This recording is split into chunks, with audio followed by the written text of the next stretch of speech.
Assalamualaikum warahmatullahi wabarakatuh. Wilujeng patepang dangu deui sareng Mang Adul dina pidangan dongeng Sunda anu jejer cariosna nyaeta Budak Piningit 7. Atuh sateacana Mang Adul ngawitan kana dongeng Sunda anu bagean kadalapan.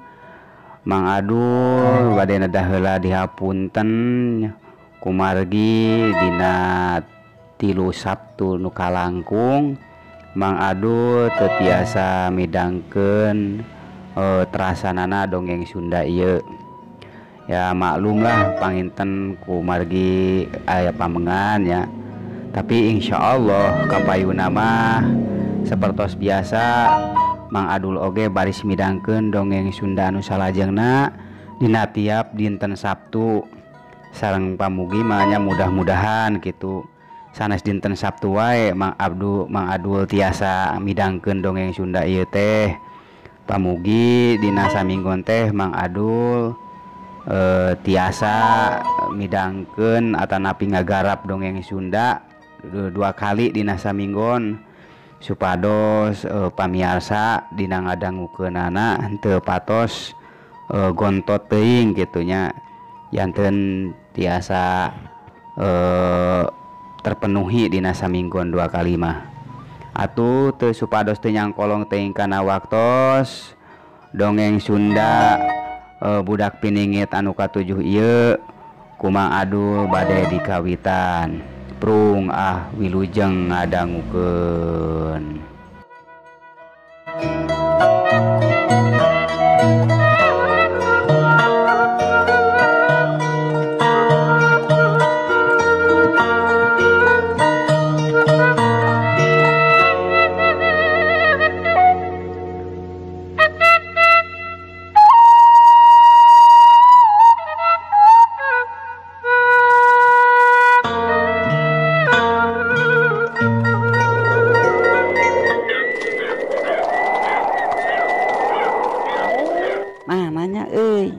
Kerete kudana teu kaciri ku uing padahal sorana mah mending ngaguruh kieu tarik tah sora kudana ge meuni singkir rehem tapi di mana eta kudana nya kitu geurentesna deui hate si bongkeng bari terus manehna luak liuk ulak ilik neangan atangna arah sora kerete kuda eta bari terus manehna naek kana tangka nu leuwih luhurna ngan keukeuh we teu kaciri eta kerete kuda di mana datangna.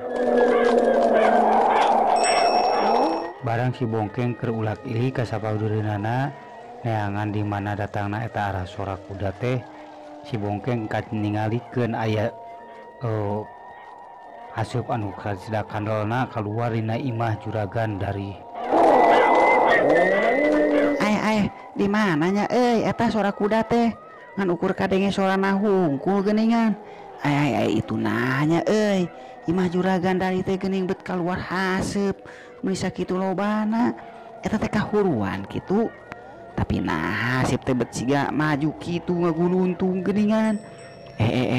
Boa meureunna eta sora kuda teh kahalangan ku haseup sigana mah Kitu geurentesna si bongkeng bari terus manehna ulag ilik dina hatena manehna asaha yang istilahna nulungan kanu tadi menta tulung teh da geus puguh kadenge anu menta tulung teh nyaeta sora juragan dari jeung pamajikanana ngan di hiji sisi manehna teu bisa nulungan ka eta juragan dari jeung pamajikanana soalna manehna oge teu bisa ningali di mana eta juragan dari jeung pamajikanana mah soalna sorana ngan ukur hawar-hawar ti kajauhan anu datangna di imahna juragan dari.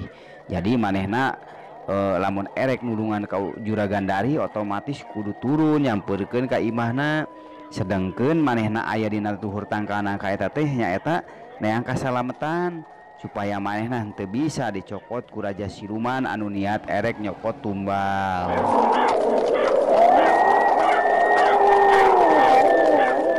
Lila kalilaan kirincingna sora kerete kuda jeung jerehemna kuda beki lila beki ngadeuketan ka belah kalebah si bongkeng. Ari si bongkeng dina hatena keukeuh we manehna babacaan ngadua menta kasalamtan. tapi manehna teu nyadar yen leungeunna ujug-ujug ngusap kana eta beungeut si bongkeng. Barang leungeun si bongkeng geus ngusap kana beungeutna ngadadak atuh si bongkeng oge bisa ningali di mana datangna eta kertek kuda anu ditatadi ku manehna tinggalian. Astagfirullahaladzim. Oh eta geuningan tah kertek kuda anu kuing ti tadi di teangan teh kaceuleu geuning ayeuna mah. Mana meni alus kitunya eta kuda. Aduh meni gagah kitu kuda nage jangkung deui. Nah itu geuning anu ngusiranana teh meni serem. Oh eta meureunanya siluman-siluman teh rajana teh tapi nah dan teu gagah. Di mananya atuh rajana itu kitu anu di kurungan di tukangna rajana sia ku uing marek diheureuyan. Ayeuna mah uing asa hayang nulungan ka juragan dari. Tapi di belah mananya juragan darina asa teu kaciri. Sia ku uing mah bener erek digawean sia tingali sok lah. Kitu pokna si bongkeng bari terus manehna rada depa ka handap supaya kahalangan ku daun nangka. Jadi henteu kaciri ku siluman eta soalna posisi siluman teh percis pisan aya di gigireun di mana anu ku manehna dipake nyumput dina tangkal nangka. Terus weh antara sadar jeung teu sadar leungeun si bongkeng ngodomang metrik kana daun nangka. Sanggeus dipetrik daun nangka eta teh ku si bongkeng kaciri ditiup. Bari teu lila langsung daun nangka eta teh dialungkeun ku si bongkeng dibaledogeun ka palepah kertek kuda anu pas pisan ngaliwat di gigireunana. Hiu blesu bledu daun nangka eta keuna pisan kana pas kereta kuda eta anu ngakibatkeun ngabledug siga wae ngalungkeun pepetasan kana eta kereta kuda. Atuh kuda anu eukeur narik kereta kuda oge langsung we manehna ngajerehem tarik bangun anu reuwas. Sia kok parasakeun tah ku uing digawean sia eta teh kakarek daun nangka. Komo lamun kurang ngerang langkana sia hancur tah kereta kuda teh. Keun mah hayangnya uing mah kaluar cenah moal tah rajana lah didangguan sia ku uing mah. Kitu geurentesna si bongkeng. Bari si bongkeng suraseuri manehna ngarasa bunga ningali pamalengpengna teh nepatan pisan kana keretek kuda anu ngakibatkeun keretek kuda eta ge eureun. Kuswa meureun kudana ngarasa reuwas ngadenge anu ngebledug sakitu tarikeuna. Tapi teu lila si bongkeng suraseuri teh. Ayeuna mah si bongkeng teh kaciri rada kerung siga rada nu ngahuleng. Awakna kaciri ngabig-brig ngirisan ngahod-hod. Bari manehna terus puperengkelan dina tangkal nangka ampir-ampiran wae ragrag dina eta luhur tangkal nangka teh. Si bongkeng buru-buru inget kana Purwadaksina yen manehna teh keur disingharepkeun jeung Raja Siluman.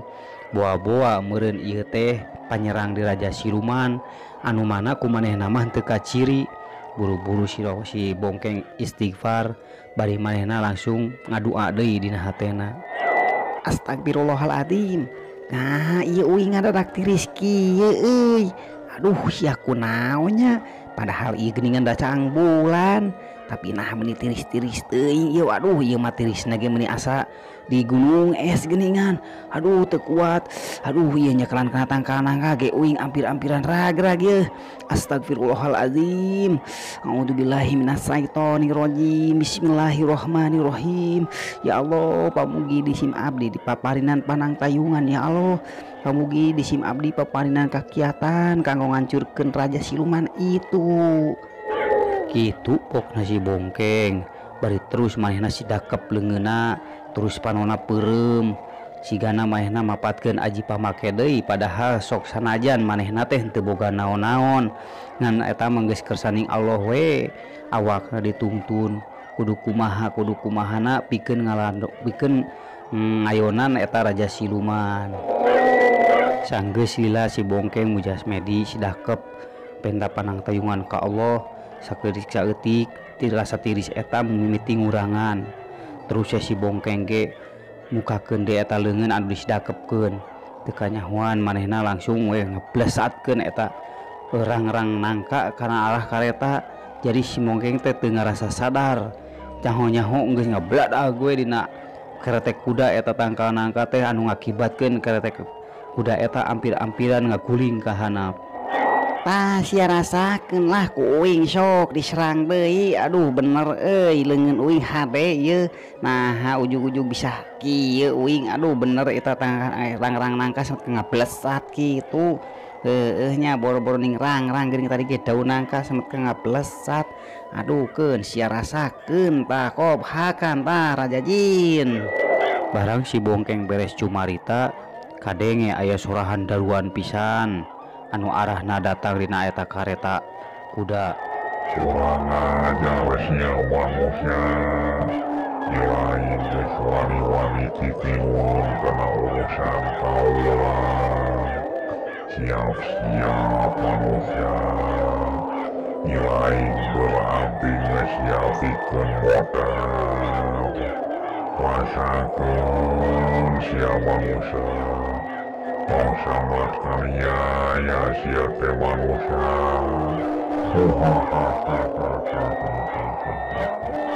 Tekung sila si Bongkeng ningali hasip anu sakadat kanalna keluar dina eta kereta kuda. Barang kalilaan eta hasip teh ngipisan berjelegedeg teh aya hiji tangtungan anu jangkung badag. Beungeutna serem pisan, kukuna rangwas, untuna kalaluar, panonna bolotot. Ngan kaciri dina hasilahna aya mahkotaan nandakeun yen eta teh meureunan Raja Siluman. Dan ningali bajuna oge pernak-pernik siga anu dijieuna tina emas. Barang ningali kitu si Bongkeng lainna sieun, manehna kalah sungar sengir bari pek cumarita ka eta makhluk. Wadaw anjir eta naon sia geuning maneh teh meuni goreng patut kitu anjir.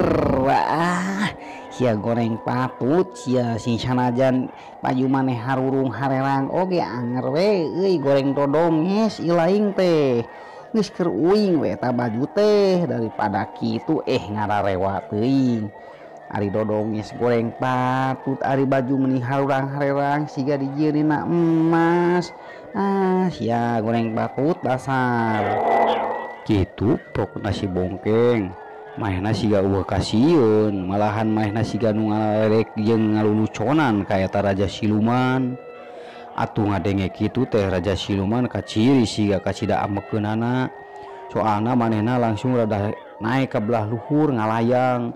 Bubuhan siluman meureun manehna teh siga kalakai katebak angin we, siga anu kapas katebak angin ngambang dina awang-awang. Bari kaciri panonna ngadadak hurung semu beureum, terus leungeunna manehna ngadadak nyalagrang ka luhur siga erek rekeb ka si Bongkeng. Ningali kitu atuh si Bongkeng lainna sieuneun, manehna kalah beuki ngaluluconan wae ka eta makhluk teh. Ngan tetep ari dina hatena si Bongkeng ge waspada bari henteu poho eling terus kanu kawasa supaya manehna henteu kabongohan deui ku eta siluman. Hahaha eta sia kenaon nya. Alah uing mah asa inget ka hayam uing rek diadu teh kawas kitu tah. Mudik di kitu alah sia lamun beurang resep meureunnya mun kacirieun ku warga eta beureum meuni beureum eta panon. Alah urung meuni siga senter geuning ngan heueuh senterna beakeun batre eta mah beakeun batu eta maneh leungeun kana naonan ka luhur kikituan geuningan bet siga nyisieunnan budak nya pan uing teh budak keneh nya. Alah si eta pajarkeun uing sieun meureunan sok lah da uing moal sieun sok. Kitu ledekna si Bongkeng ka eta siluman. Ngan angger we sing sanajan si Bongkeng angger ngalelewean ka eta siluman, ari hatena mah tetep we waspada. Da manehna ge embung deui meureun kabongohan siga tadi deui, maen hayang ningali kumaha meunang panyerangna di eta siluman teh. Bener we panyangka si Bongkeng teh kaciri dina kadua leungeun siluman eta teh aya cahaya anu beureum hibar anu kacida serabna. Tekung silila cahaya eta ngablesat nojo ka si Bongkeng anu masih keneh keur waspada bari jeung terus ngadoa. Atuh si Bongkeng teh ningali kitu teu cicingeun, manehna langsung namprakeun kadua leungeunna bari bareng cahaya eta hampir nepi ka awak manehna kadua leungeun si Bongkeng diadukeun siga nu keur keprok langsung atuh cahaya eta teh ngabledug handaruan bari ngakibatkeun cahaya eta hancur ancawura siga ruhak anu diawurkeun. Ya manusia kurang ajar ya. Aduh panas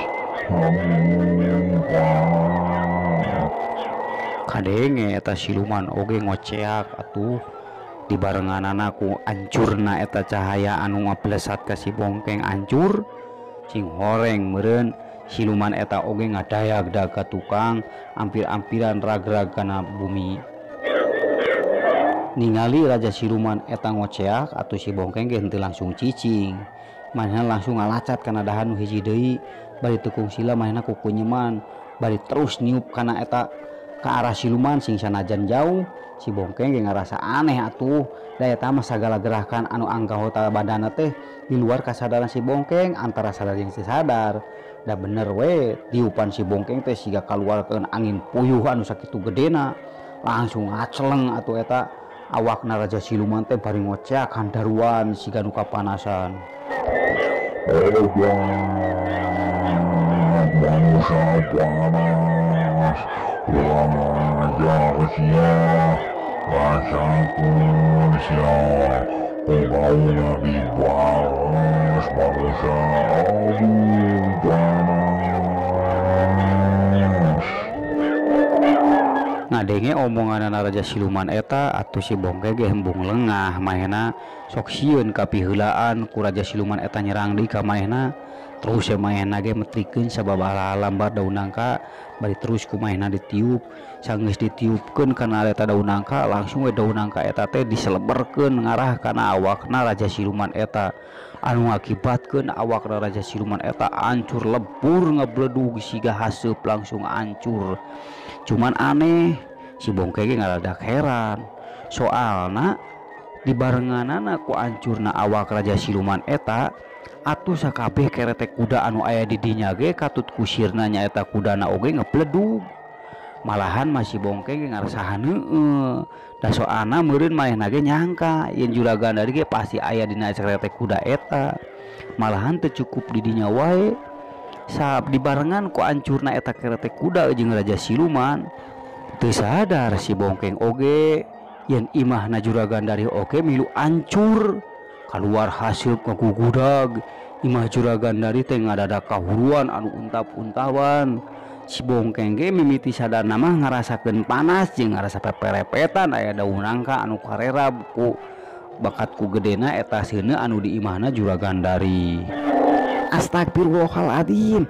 Nah ieu jadi kieu euy. Alah si ala lancur kabeh. Itu imah juragan dari oge alah hancur. Aduh alhamdulillah sih sabenerna mah ieu teh geus hasil kuring ngelehkeun ka eta raja siluman. Tapi aduh astagfirullah watir we euy juragan dari teu kasalametkeun ku uing.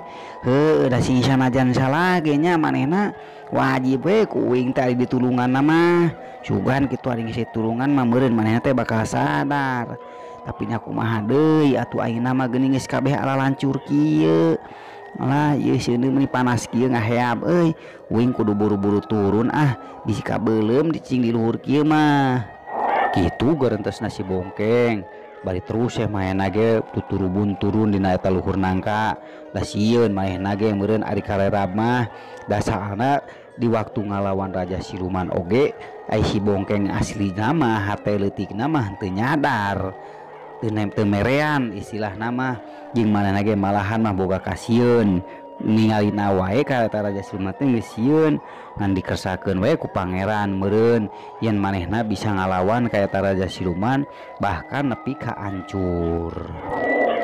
Barang si Bongkeng nepi ka handap kasampak di handap aya Pak Haji Kosasih malahan mah dibaturan ku dua warga di dinya atuh si Bongkeng teh kacida hokeunana jeung ngarasa kaget pisan soalna si Bongkeng teu apal iraha Pak Haji Kosasih datang ka dinya malahan maka ciri warga ge hiji-hiji dararatang kadinya kusabab ngadenge sora anu ngabledug jeung ningali asep anu ngulun malahan masih neugi ngagugudag di mana juragan dari samemeh nyarita si Bongkeng ulak ili kasabodereunana malahan mahena ge kaciri surah seuri mahena ngalasa atoh da ayeuna mah salian ti ancurna eta siluman malahan angin oge geus lerer anu tadi ngagelebug teh sora uncuy ngadadak jempling sora anjing ge nu bau ngadadak areureut.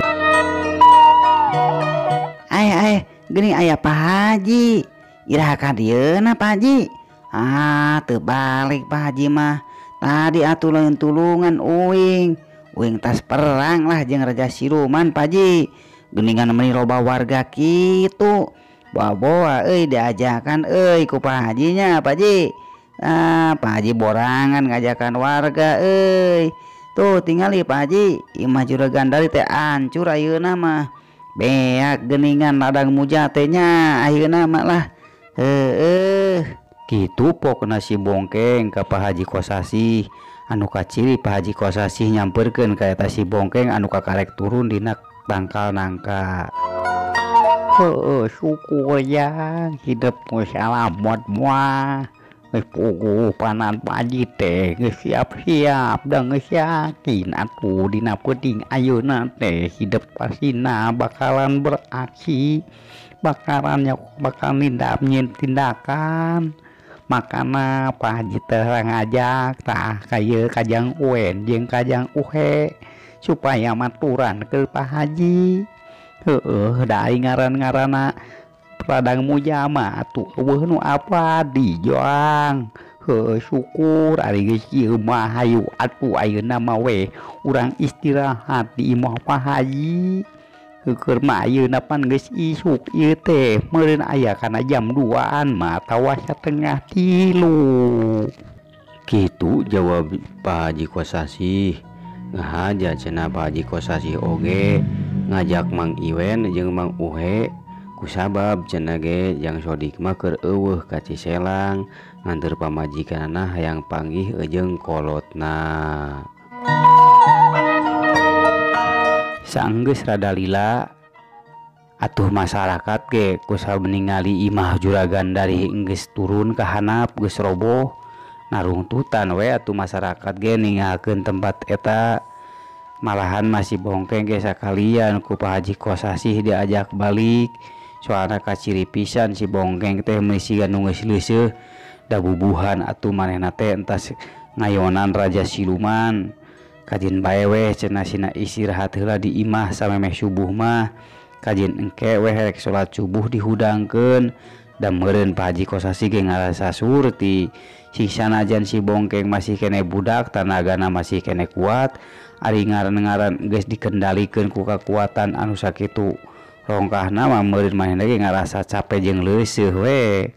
Terus we atuh kabehanana ge baralik menuju ka imahna Pak Haji Kosasih.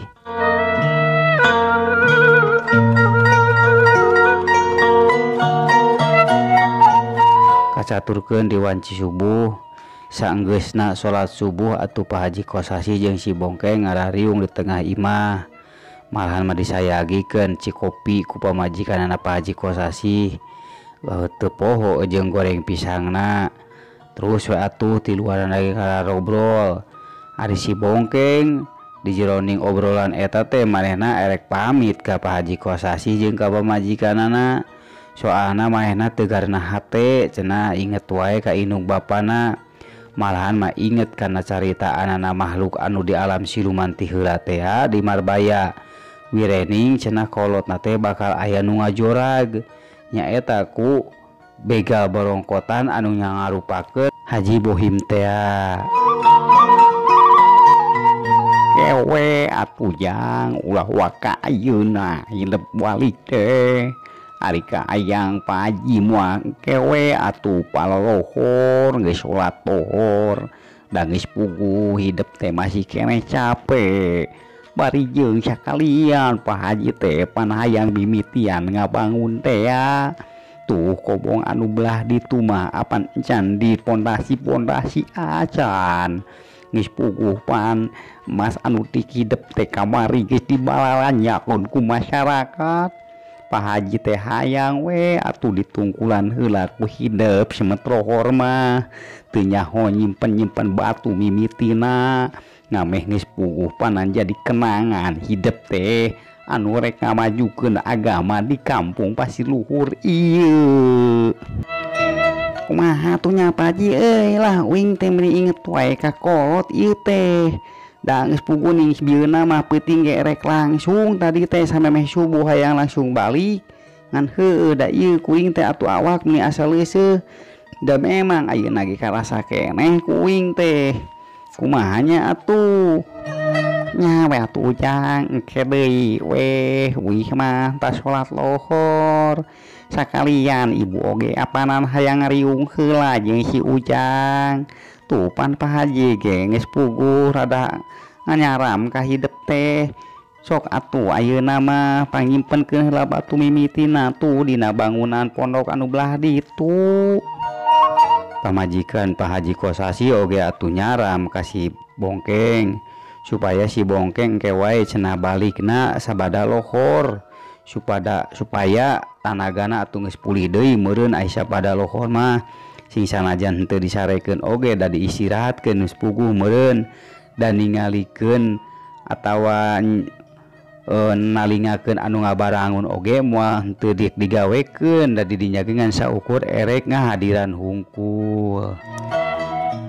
Atulah kentai lah uing mau ka balik we engke we atuh balikna uing geus bada lohor lah tapi dah sumpah Pak Haji uing nyaan inget wae lah kasih majeng kasih bapak moal aya nanaon kitu aduh meni asa harariwang kieu uing mah wah jangan moal aya nanaon insya Allah soalna lamun aya nanaon mah meureun bakal ngadenge bejana ka dieu oge dan geus puguh meureunan urang Pasir Luhur teh lamun erek kapalasar teh pan ngaliwat ka lemur hidep teh ka sudah hayu jadi bakal ngadenge meureun kabar-kabar nama komo deui masyarakat di dieu teh poan alapwaleun yen hidup teh keur di dieu hidep teh erek ngalayon erek nyaon teh istilahna teh erek nyalametkeun warga di dieu ku caranya eta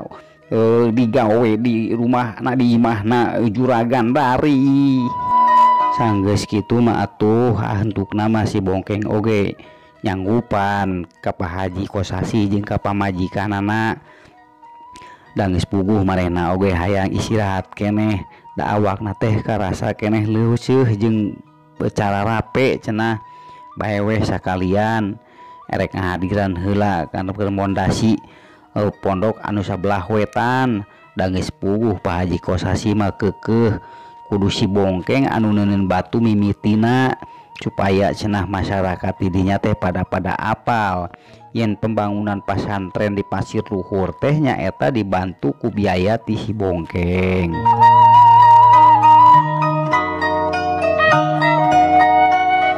Saberesna ngahadiran mondasi pondok anu sabelah wetan atuh si Bongkeng ge terus bebersih kacai dilangsungkeun ngalakukeun salat lohor berjamaah di masjid jeung Pak Haji Kosasi. Saberesna salat atuh terus si Bongkeng oge ka imahna di Pak Haji Kosasi sakalian pamit ka pamajikanna Pak Haji Kosasi supikeun manehna lumampah erek balik ka lemur sudah hayu. Saberesna si Bongkeng pamitan ka Pak Haji Kosasi jeung ka pamajikanana atuh buru-buru si Bongkeng ge lumampah soalna si Bongkeng sok sieun kaburitan di jalan cenah dalamun hujan mah bisa-bisa nepi ka kampung sudah hayu teh kana jam 8-an atawa kana bada isaan beda deui jeung di jalanana lancar bisa wae lamun teu hujan mah si Bongkeng teh datang kana memeh magrib. Waktosna parantos teh nyekapan pawiarsa rupina dongeng Sunda budak piningit anu ka-7 dicekapkeun dugi ka dieu heula. Insyaallah Sabtu enjing Mang Adul baris Nyambung deui ngaguar deui kana dongeng Sunda budak piningit anu bagean kadalapan. Permio.